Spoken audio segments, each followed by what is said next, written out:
Bienvenue à Mega Africa Studio. Nous sommes une chaîne de l'art et du divertissement. Nous faisons des analyses constructives dans le but d'éduquer, d'informer et de former la masse, car votre éducation, épanouissement, c'est notre devoir. Abonnez-vous et cliquez la cloche de notification pour ne rien manquer de l'actualité.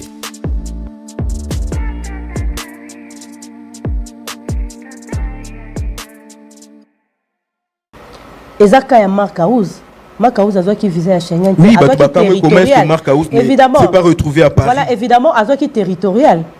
Ozomona bande comme soupe o bazaki na Marcaouz, disons na biso par rapport à chemin ya Grèce wana, mais zaki 2 ou 3 personnes bazaki pe na territorial. Pourquoi ba pesa ibango?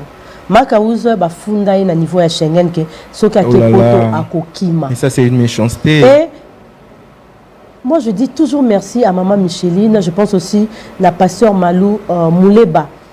Ils ont pesé pour que Marcaouz ait même visa wana ya territorial ya Grèce. Non mais parce que pour naïe à koki kozwate. Bateau ba funda rabo identifié déjà bango. Mais eza la bateau ba comme ba lettre anonyme. Quand Ferrego la travaille pour donner un bon spectacle, il y a certaines personnes qui sont là pour écrire des lettres anonymes na ba consul na ambassade quoi kize baninga la bango. Moi j'aimerais bien l'objectif est que Ferrego la a la faible par rapport il y a rêve de destination naé sur ba grand projet zalango na espace Schengen. Vous comprenez? Aujourd'hui sur votre spectacle on a ndengele vous allez voir que non, l'artiste est combattu. Ba o ba kokai ko o ba mona ke na kuzu to ko quitter to ya maintenant en public. On a vu les gens demander à certaines personnes de boycotter cette soirée. C'est regrettable. En un mot, si l'État congolais s'implique, il y aura un remède par rapport à ces problèmes de Ferrego là.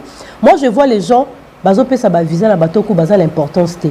Okay. Bazo comme même histoire té que Ferrego là, lelo na marmetali musique. Et comment l'État congolais, il faut atikala bouche fermée par rapport il y a point wana. Il y a une question qui nous est venue de un fanatique de cette chaîne, de cette émission, faut équiper là. Il nous demande est-ce que l'administration de Ferrego là n'est pas à réprimander par rapport à la démarche administrative si pour l'obtention de visa. Si l'administration ne travaille pas, comment arrivera même qu'on soit rendez-vous? Parce que pour prendre un rendez-vous, il faut oyer l'administration pour la quoi annexer le dossier. Beaucoup même à niveau de capture, il faut l'administration et travailler. Arrête Bédric cette histoire. Tu es bien dans le langage musical, tu es annexé juste pour la rabaisser bango. Mais en réalité, Eza bongo te Bédric. L'administration a fait ça. Parce que Virginie, comment d'autres personnes à l'époque il y a Dida Sarina bazora ba visa. Si l'administration de Ferrego ne marche pas très bien, osons comprendre. À l'époque quand il a fait Zénith de Paris, azo ki ba visa ndenge nini faire eza oui azo connaître la difficulté actuellement après le retour de la musique 10 ans ya ba combattant ndenge leki mais à l'époque faire akina ba mission na epota azo ki na onde nini quand Ferrego la travaille pour la musique ceux qui azala ba adversaire alingaka ko combattre bango par rapport à sa voix non na ba kuzu les leçons tali be mission belé za na internet au moins ba to belé ba vanda pour ba présenter biso ba faute ya Ferrego la c'était une façon de combattre l'artiste. Et il y avait d'autres personnes au bâtiment bango binobo les garana TV bo finga raebwe mais biso toza siko poto travailler côté ambassade ba pesa rae visaté. Moi je connais tous ces gens là oui, mais nebi bango bazali eza ba ni artiste moko oh ba travailler mbaraté ils sont là pour faire certaines choses. Est-ce que vous pouvez mais on a eu le temps de dénoncer mais comme on dirait faire rigolo azo pleurnicher comme azo bima toujours victorieux. Imagine c'est la fameuse main noire qui continue son travail. Ça continue et ngala lobano actuellement faire rigolo à mettre bango à terre. OK. Zela faire rigolo nenga ko annoncer prochaine date naé. Vous assurez la ma visate. Vous assurez Virginie Manganga. Oui. On nous a assuré Bagolois. Oui, assuré Bagolois. Parce que la peur c'est quoi? Imagine toi faire rigolo à Memi Kunzardo, à Memi Mwana Congo, à Memi animateur Nabiso Blaise créateur à Kenara déjà, je cite Prince d'Angola. Avant d'ici Vanessa wana Ilunga wana Marcaouz wana. Eza biloko ba bangaka. Parce que bah on a artiste tel quoi faire rigola Basé à niveau artistique, le quoi faire rigola. Il faut tout mettre un peu quoi affaiblir moralement. Et heureusement, c'est lui le cerveau moteur. Il connaît bien la musique. Tant de gars comme la vide, même côté animation. Qui peut faire ça? Bazo siko état d'esprit au faire rigola zo que obeta ba grande salle. Bazo bateau ba primara ba autotune ba pesa bango. Dans tout le monde appelle que Oazara homme fort côté guitare, la groupe X ayete, danseuse boy ayete, chanteur boy ayete, bêta concert animateur moko. Bata autotune ba okokango. T'es total na penda la misout. Tu vas chanter au ba primara autotune na ba ko beta la format offert à beta na ba grande salle pour après ba betele maboko. Non, Bédric. Moi j'affirme au mélomane de la bonne musique que prochaine production à faire un niveau à poto à Royal groupe au grand complet parce que j'ai le belango comme si c'est déjà un problème résolu. Déjà la zaki na kati ya maboko ya main noire na koti Schengen ndeni donc na bimi do bimi na main noire na bimi mais marque house ba bimi na marque house a bimi déjà OK abimi on se comprend liboso que tout marque parce que marque house a oti poto poto za parité poto za à Bruxelles poto pesa Grèce parce que climat où est la Grèce et où est actuellement la carte de France, c'est l'Europe. Mais je suis en train d'imaginer la déception, la tristesse dans le chef de Mark House, Arata Didas Arena, Arata ING, Arata les Sous-Accords Arena. En tout cas, courage beaucoup à Mark House. Et nous espérons que... Il a la morale. Tant que tu l'as Paris, tu as Athènes, tu as Ninaye. Ok. Tu as Somi Bilambe, Belé Dea, à Oseka. Parce que ça la monnaie zoya à Rosala. Tu sais, nous avons barandeni à préparer ma camonaï. Dieu seul sait, les autres traversées, il y a vache maigre, mais il y aura il y a vache gras. Et puis Moutouana à Ofukama. Et puis Badbaolé la paix mamba visa. Au fur et à mesure traverser les lots. Et il y a une question à seconde, boyo kapé Badbao comme on là. Parce que to panzi, to zikisi main noire. Quand la logique, il y a main noire. Quand la logique, il y a main noire. Parlons maintenant de la mauvaise campagne qu'il y a eu contre ces concerts, Virginie Manganga. On a tout vu en fait par rapport à Bateau Balinga qui concert échec pour moi qui na télévision. Comment est-ce que déception que tu as l'un des soldats Yahweh Ranson Sakara de Kunta qui demandait à tout le monde de ne pas venir assister à ces concerts, Halobi Batubayate, Tokoyate et autres là. On a vu comment est-ce que journalistes pro, d'autres artistes, comment est-ce qu'ils ont combattu ces concerts, comment est-ce que Bimisa qui concert, on a comme si Biezote Kamate, concert à Piaka, mais au finish c'était une réussite en tout cas. Quelle est un peu vision nayo aux alentours sur bateau combattre Masai Production. Alobi le remora alobi depuis pendant on travaille na ba congolais na sala recette oté. Non sala recette oté. Azo bonde la faire rigola makasi ba continuer na ekaka. Parce que non amona mo bondo ya boité succès à boité. Et il avait même mentionné pour une première à produire peu musiciens congolais à mon concert ils allaient menacer. Ce qui était fort. Obi bateau et au coup tout au monde à la TV net ba 140 ba dans sa makamwa mike. Ils avaient même prévu communauté LGBT à France va marcher devant Accord Arena. Pourquoi? Quel est le rapport entre la communauté homophobe? Ok. Tu peux imaginer. Masé à l'obi dans la mona motema ma beboité. Les producteurs. Batou balingi va marcher devant Accord Arena pour dire que Ferregola aza homophobe. Par contre, moi je n'ai jamais vu Ferregola se prononcer par rapport à l'orientation sexuelle, il y a artistes, il y a comédiens, il y a chanteurs, musiciens, il y a nani. Parce que la vie c'est un choix. Tu comprends? Il ne s'est jamais prononcé sur ces points. Mais pour au moins les bateaux tout, même moi j'arrive pas Kofi Boy. A Bengi Moutoupa le bané que oh concert on est qu'on a vraiment annulé. Merveille Rambo. Alors le baquet concert à faire une chose annulé. Ayoka qui a pas annulé. Et actuellement Merveille Rambo travaille pour qui? Mais Virginie Manganga na Kolobanayo, c'est comme si il y a d'autres artistes musiciens congolais basés dans la communauté LGBT. Évidemment. Ça, ce sont des affirmations graves. Non, Nazo affirmé, mais dans le lobby que Merveille Rambo actuellement il travaille pour qui? Et Abenga Moutoupo a affirmé que concert il a fait rigola et vous allez annuler. Assurance au Merveille Rambo Zaki na Ozaki pourquoi? Et Merveille Rambo communique actuellement pour Kofi ou pour Hervé Rambo communique pour Fali, ça c'est clair. Alors pourquoi lié à ça pro Fali, à ça qui n'est sengo, concert à Ferris à la annulé. Est-ce que je peux dire aussi Fali était derrière ça? Ça c'est la question qu'on doit se poser. Mais et ce qui était fort, Bolukabo sensibiliser communauté wana, baya ko marcher devant encore arena pour faire rigoler bête à la France T. Tant on va faire aza combattre artiste et va banga raé bondi maraté. Et belé bazara l'instant ba osa émission. Mais tant ba vendre rapenda bazota la réalisation ba nzembo popularité à faire rigoler ba ralesté. Massa il a dit abg produit ba camerounais, ba ivoirien, ba gabonais. Mais là on a mona concert ils a menacé boité. Et pourquoi les producteurs a dit ça? C'est fort. Yango na lobi okuban Sankara ba salaki eza muke. Mais Sankara Léon a CPL a changé le langage à Zosenambongo. Alobi bon Sankara après c'est sa façon de faire une promotion. Alobi c'était une façon de faire une promotion pour notre lelo ala ba meilleur communicateur, ba meilleur fan. Nga rôle kana lobi la férité. Faire garçon plaisir à rose à la thé. Nancy bassé la rose à la thé. Mouko tombo la rose à la thé. Ba golo bazali. Il a dit ça. Nga tokutana tonton mon aéroport abina na l'élite on fait rigoler lobby so bino bagolo bozate ngala zate. Tu comprends? On n'avait pas demandé. Donc il ne compte que sur ses fanatiques. Évidemment. Okay. Évidemment. Yebsanga injustice au fait rigoler zo sibir. So bagolo bazali quitté. Anga beta plus de 23 300 personnes le 4 wana. Et bela bato to mona combien?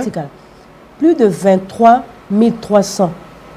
Virginie Manga vous assurez. Mais bah image ezawana. Vous assumez c'est que vous êtes en train de dire. Abeti 20. Awa batu ba quotité 23 300.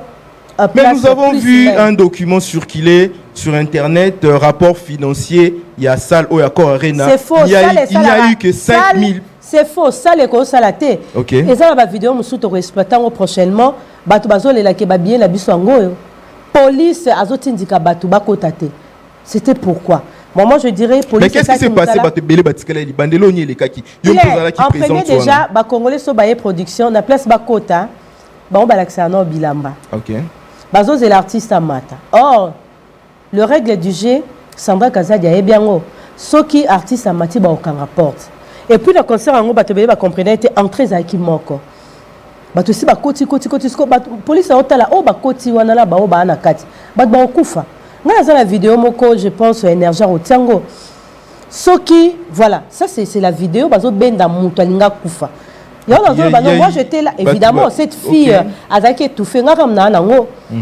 Mususu pezali, tu vois comment bato bazaki étouffé na kati. Zo siko bato batikala libanda so ba kota ki. 5 ça c'est pas 5000 quand même. Voilà, 5000 et koko ça la boété. Voilà, là ce sont des preuves qui prouvent que il y a eu plus de 23 000 personnes. Donc en bref, campagne, il y a ma B et Zalaki qui ont déstabilisé le concert. Mais qui peut déstabiliser les résultats. Parce qu'il y a une semaine, il y a un concert, 3 jours. C'est ce qu'on nous a dit. Ok? Mais c'est quand on a plein, on le baki bien été comme été. Oh, lelo, bazon kaba combattre ferré, na répétera. Somba qui s'attention na mungwa po, boko kalabinote. Ok. Ozomona. Bon, kokate parce que les venia faire et lelo ba plein naie comment ba congolais ba lingié beaucoup quand même no bundisa été campagne à Sankara et la mai na lingara muta changer langage du moins j'ai aimé côté sincérité à Sankara mais à quel endroit la ndenga ki musicala que na place abete la faire rigola maboko et moi le bakeno campagne na salaki échoué et puis bateau yo ba ya lelo ko ba ke faire bateau ba ke lo ba ke faire ko toni sa 23 000 places. Pour la baza toujours sous injection à mensonge et à Fali. 20 300 personnes. Okay. Voilà. Baza toujours sous injection et à mensonge et à Fali poupa. OK. Et parce que Fali à l'exabiso qu'il y a un danger, il y a une grande scène na poto, il faut ça à featuring. Faire un robet en ensemble featuring, abete on a céléo. OK. Abete on a invité au besoin la disque d'orté. Donc c'est le mythe qu'on nous a vendu. Évidemment, oui, mythe il fallait à désorienter Bato et Belé. Barti c'est Belé comment complexé. OK. Mais Moutaza Azobuka Mitsuana eza fait rigola. Si vous avez une injection, on a l'occulteur à Fali, nous allons continuer comme on a fait à l'incapacité. Il y a retourné dit ça. Salle prestigieuse, il y a Paris. 20 300 personnes. Ok? Bazala qui a même plus. D'accord? Sankara, Abetelara a fait rigoler à Maboko, a ça la fierté. Et Kolobake fait à l'Ingarawe raté Azala. Et ça la réalisation de Ezo Sala peut-être Batum Soussou. Balobake faire à Sala plus que Wera. Mais moi, je vais permettre à mon touté à cracher sur le roi de la forêt. Mais avant de parler de Weranson, Virginie Manganga, avant de parler de Weranson, ce qui se disent en fait, nous on est là en train de récolter des bribes d'informations par-ci par-là, mais ce qui se raconte, c'est que Ferrego là aujourd'hui, à sa victime, il y a Kabal Muro Boyoana, une coalition diabolique, Oyo. On retrouve les Spiritas, on retrouve les Warriors, et grave, on retrouve Batuya Wera. Parce que quand on voit Sakara, on voit les Odile Manzaka passer à la télévision, clasher Ferrego là, et on comprend qu'il y a une coalition, un groupe de gens, Sangani, pour ne pas déstabiliser Ferrego la Virgin Manganga. Est-ce que vous partagez cet avis? Oui, et c'est vrai.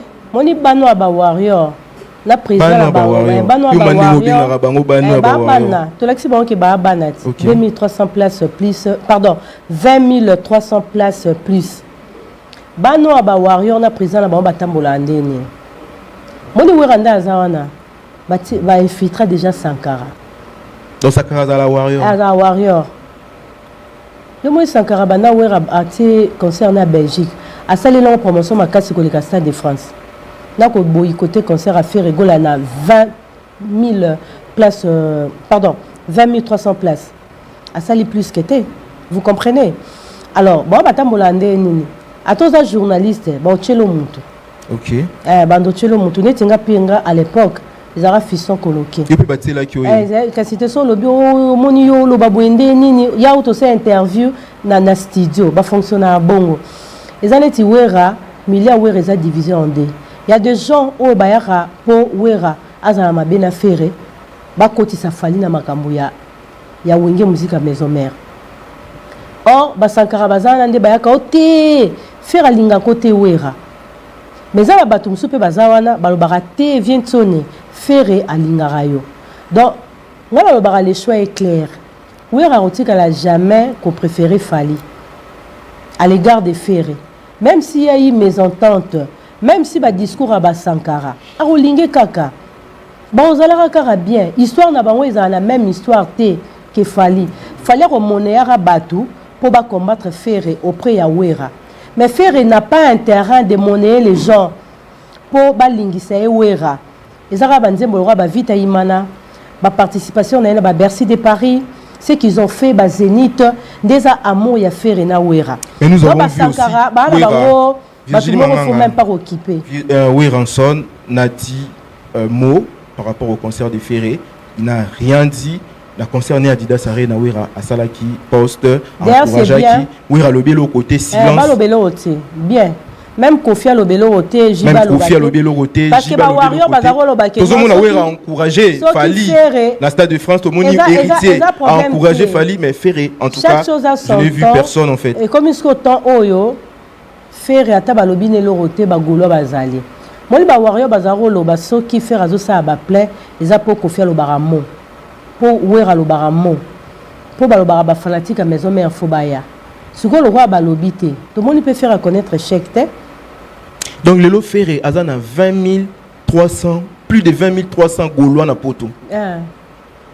Oui, succès Ferré na poto na okamo. Et puis Ferré déjà ici à Kin Ferré en tout cas paraît être l'artiste le plus populaire ici au Congo. Mais na poto lisus tokamwe en tout cas la salle est remplie. D'abord Paris c'est Ferrego là. OK. Londres, Bruxelles, Suisse c'est Ferrego là.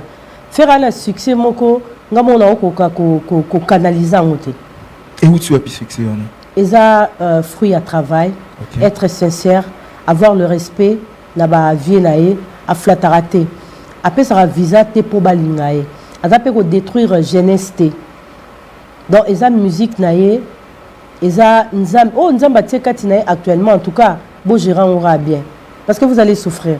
Il y a un leader rebelle, décalage, au moins soit un fanatique, au moins soit un bana ya misala. Ngai lelo na rolo belo moko. Moi j'ai vécu polémique ya Kofi na bato bazara ya ofingae.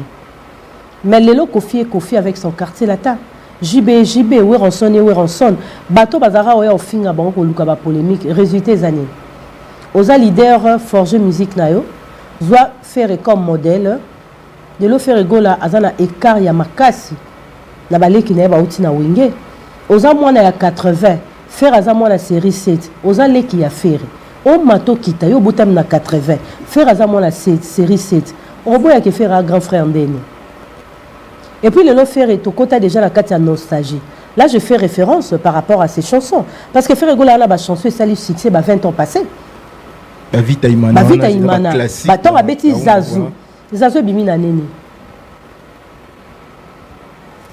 Mais yo un album au bandi album non sali 15 ans. Vous faites référence à quel artiste? Ah oui, na balé qui a fait na kati maison mère bazo s'embrouiller.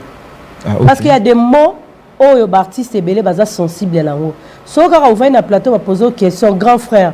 Oui bité on a baye na musique.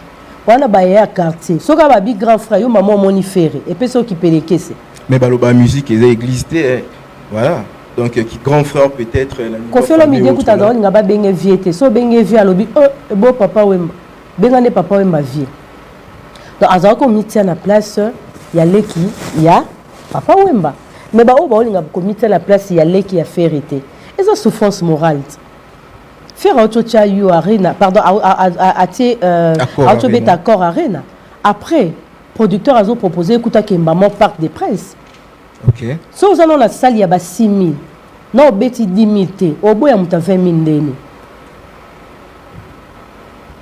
Donc muto azola kisake au artiste c'est quelqu'un qui a danger tes affaires. Vous trouvez ça normal? Mais si ma affaire ils appellent la chanteur. En bref, ça c'est une leçon que Ferrego la donne à d'autres artistes musiciens au bas combattre artiste oyo ba esima na maison mère na ba quartier latin. Il faut pas avoir complexe moroboy. Ngala on préféré oya penzolo bi ke ngala on ça plus que Ferrego là. OK, you arena au sauter accord arena. Voilà, c'est ça. Parce que ton bino bobara faire aza faible.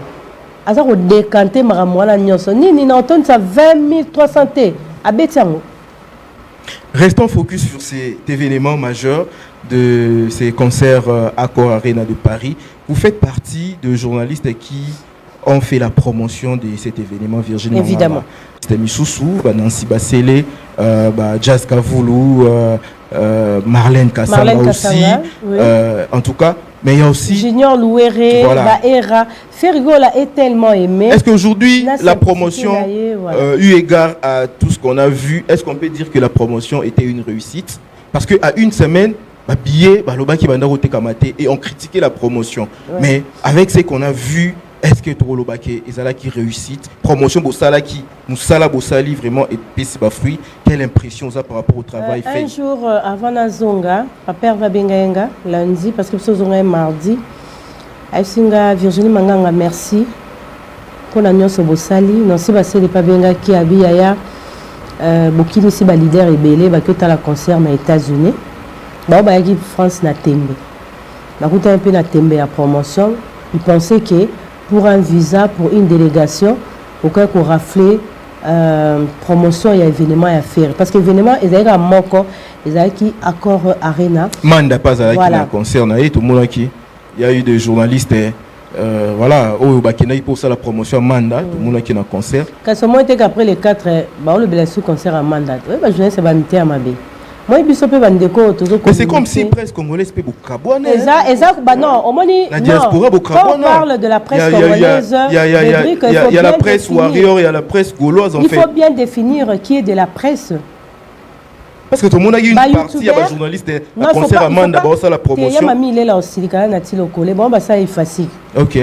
Même moi, on a eu dans la salle d'animation, Marlène, dans la salle d'animation, on a eu facile aussi.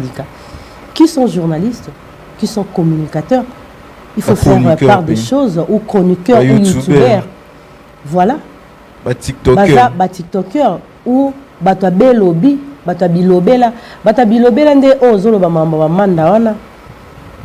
débat est-ce que ton mandat Betty faire à Betty bon mon besoin événement au annexant moi je respecte Manda Chante c'est un grand frère na Sola étant à Paris Manda Chante vocal moko et ça la star la kati kala ibung c'est ça la force d'un artiste OK quoi annexer na babilo rabana na belo binga benga ba bata bilobela bano baloba bilobela wana ba imba baloba te po avant le belo foot au moins sur tangi classe ozo pratiquer par rapport à la formation na yo et aussi la différence dans ce talinga au taliba Marlène au taliba ndeko belé on comprend que non ba na formation OK différence c'est ça wana mais je peux pas passer à la télé pour dire n'importe quoi surtout événement où on a la quitté na quoi commenter en côté oui je peux faire un commentaire par rapport à vécu na moi na TV les années tant le bara ah chanteur ou abunga mingi na scène eh boye mbaté tout le monde aura oiseau rendre biso mais coulisses c'est là on a qui commenter parce que je n'étais pas là d'accord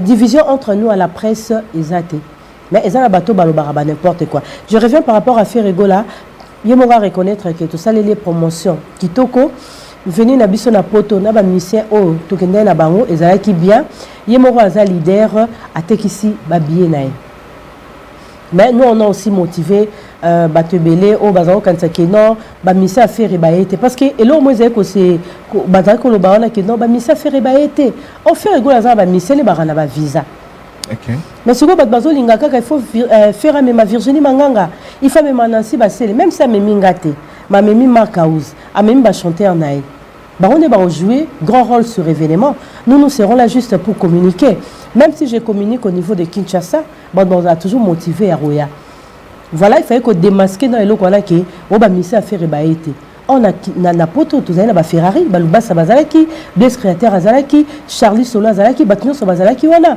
ya omoni concert elekaki nango kitoko est-ce que à un moment vous vous êtes senti paniqué na arrivé à Fally Poupana orchestre Nemo Bimala Paris et c'est ça ma casse parce que c'est la première fois tout le monde a voilà c'est kakinga ata babanga muninga OK lui événement Fally bana amener à poto na ya un mois événement té donc ayaki donc azana ba assurance ayebi kende na zo ya wana il fallait arriver maramwana lota qui on se connait pratiquer or ils a une d'autres donc c'était une question il y a ça la contre-promotion na c'est quand même na théâtre il y a sobe bisokutu à un moment ba gaulois bazaki fallait rebani ça faire à un moment si la soura qui maga qui États-Unis a côté concert à faire aux États-Unis pour mais Virginie Manganga à un moment to bandaki ko banga OK to bandaki ko craindre au louer na ba monta au créer événement mais si Virginie Manganga la pointe Jazz Kavoul Marlène Kassanga Junior Louere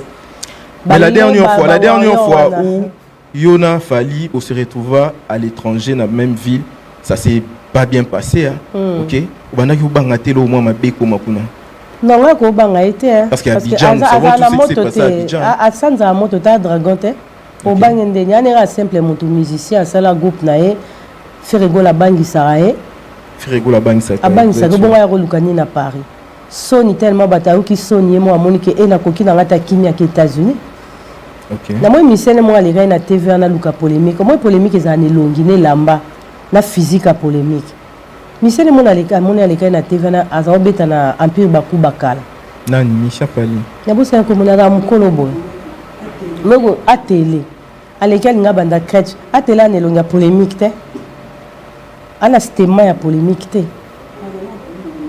voilà merci beaucoup en tout cas à tout le monde donc comme le roi ba magoro do ba koti donc on a ba makala konko ba bimi après you arena si après accord arena faire pardon bosa ba émission bo beta musique na sans kombo faire parce que ton faire rigolo azalaki bino ba makala konko bosa na kati ya ba madusu bosa gité dans boule silité Virginie Manganga en tout cas Nancy Basele en tout cas batutu bazolanda biso na VM télévision on a possibilité merci mingi là je pense à Foy Kipé là je pense à Yannick Mba de l'électron libre je pense à le lion blanc le banquier le plus suspect en tout cas na possibilité somboté vous êtes vraiment beaucoup Nelson Mandela Mwanza Franck Moulamba en tout cas vous êtes vraiment nombreux Ozolanda émission Oyo Virginie Manganga tous chité déjà dans l'émission parlons aussi d'autres artistes musiciens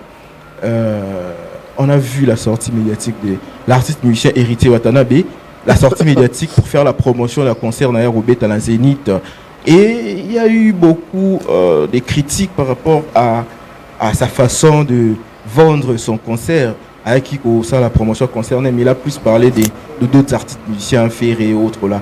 Comme conseil en fait, qu'est-ce que tu peux dire à l'Héritier Watanabe, na équipe nae à communication mobimba par rapport à la sortie médiatique? Bédric, permettez-moi la piano bambote, na ya Théo Zambota, na Nike Kuba Mofenu Kwayolo, na Séraphin Bon Espoir à Bala Matete, surtout na bateau Nyonso, Bayamba qui bien à Paris, je pense à maman Nicole Kalula, na ya Dadi Mavungu Vungule à sa femme, Eric Wawa, ton a commis Talibosa Kabelenga $1000, Eric Wawa, na Gisèle Play depuis Paris, a soumis ensemble de moi vers Versailles malgré na l'attaque en côté. Nicole Van Rouge de Sali, il y a Dadi Mavungu Vungule, Yannick Ndoulo, Bambote Belé na Nikens Bayaka, Bérard de Prince et Zamunda. Encore une fois, je salue. Il y a Théo Zambrota. Excuse-moi, je suis un peu grippé. Nauti Damboka Malili. Alors, question des Aïnou. Héritier Watanabe, sortie médiatique, équipe, il y a communication. Est-ce que Bagiraki est vraiment bien parce que sortie médiatique n'est pas critiquant ou pas si. Bon, Héritier Watanabe, Nayambaka et Perrault d'auto présenté encore pour la seconde fois. Tant on a passé qui bac na indi sur un examen d'état. Ngala mona ge mutamaele. Moi je pensais il avait une autre façon de communiquer. Bon, il cherchait à la connotation mususu. Par rapport à regard au bazano qui ba misien batang raté, ba misien mambo belé belé. Alors voir de ce genre de communication, moi je vais poser la question à Héritier, a-t-il diplôme na wapi? Bato belé ba CP na communication na été mais chacun de nous a ses raisons personnelles. Soka leki na TV cible les aranines. Objectif point ni nazolinga pointé, to horizon ni nazolinga à voyager par rapport à passage naïe. Mais on a ces pays un qu'on qualifie bagaulois de tous les mots. Et puis citer les noms de Marc Aouz. Parce que ce Marc Aouz qu'on répondrait, Marc Aouz a un travailleur et pas un ferré. Il y a le baraké, il y a ferré, il y a l'équipe ferré. Mais comment monter l'équipe, on a mentionné travailleur naïe. Et la place ni yomoko oza komi etia. N'habiter sur héritier na faire baoué la année. Il y a problème, il y a des musiciens. Est-ce que Ferrego a un problème contre héritier?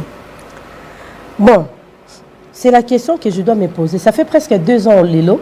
Dans mon accueil héritier les a le même discours. Ce cas qui a discours moi que ça va pas dénigrer Ferré. N'habiter sur baoué la année. En tout cas mon héritier je me suis ba journée c'est dans batuna quitté. Faut pas tourner communication na yo. So aux les gardes ferrés, les gens estiment que vous avez un problème. Problème en Wezanini. Mais l'émission peut n'avoir pas problème. Au bagolo va fingaye, makauza fingaye. Et puis, ah oui, alors bagolo. Toi les garami go finga ferré, ils ara mishka. Mishka la agini. Et puis, ça fait combien d'années Mishka est musicien? So Kazan a 10 ans. Est-ce qu'il y a 10 ans, il y a succès? Parce que Ferro est besoin de dénigrer.